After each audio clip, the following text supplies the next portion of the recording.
I love working with entrepreneurs and startups, and often they'll ask me things like, how do you start your first office? When do you know it's time to move out of the virtual home office environment? I'll tell you what happened with me. We were working out of the basement, and there were, at this time, I think 6 employees working out of our basement. And the cars were lined up on the street during the day. Neighbors were asking questions, and people had keys to the house, so they'd come and go as they went. And it was a Friday night, and my wife and I were having a nice romantic TV time for 2 at the couch. And suddenly the door started, rustling, and in walks an employee who walks right by us on that Friday night, walks down to the basement to do some work, didn't even bother to say hi. And my wife and I kind of looked at each other and said, it's time. That's when we knew. And we moved out and got ourselves a grown-up business office.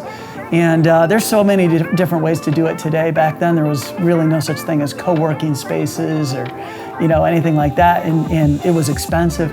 Today, you can get in for, by the hour, by the, month, and there's lots of ways you can do it. You can start with a co-working space, but you can move on and grow into other spaces. We eventually moved from our main office, which was a corporate tower in Troy, Michigan. We eventually moved to a little downtown and renovated a restaurant, which is a longer story for another day.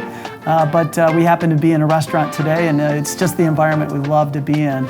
So that's our story of our first office. Our second office we'll save for another time.